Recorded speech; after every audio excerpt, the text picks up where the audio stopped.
AI replaces humans కాదు. AI use చేసే humans replace అవుతారు. సో ఇప్పుడు సొల్యూషన్ ఏమిటి? న్యూ స్కిల్స్ నేర్చుకోండి.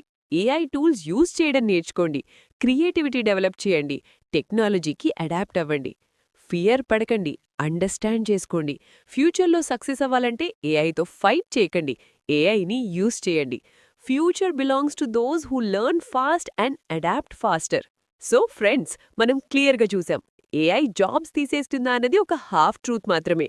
రియాలిటీ ఏమిటంటే ఏఐ వల్ల కొన్ని రొటీన్ జాబ్స్ పోతాయి, కానీ అదే సమయంలో కొత్త ఆపర్చునిటీస్ కూడా క్రియేట్ అవుతాయి. ఫ్యూచర్లో సక్సెస్ అవ్వాలంటే మనం ఒక సింపుల్ రూల్ ఫాలో చేయాలి. ఏఐ రీప్లేసెస్ హ్యూమన్స్ కాదు, ఏఐ యూజ్ చేసే హ్యూమన్స్ రీప్లేస్ అవుతారు.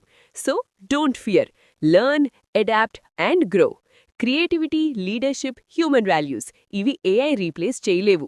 టెక్నాలజీని వైజ్లీ యూజ్ చేస్తే అది మనకు బ్లెస్సింగ్ అవుతుంది, అదర్వైజ్ అది కర్చ్ అవుతుంది. సో ఇప్పుడు మీ turn.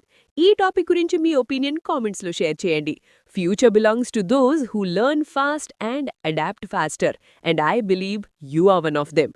Do you think AI is a threat or an opportunity? Let's start a healthy discussion. Like, share, and subscribe for more thought-provoking content.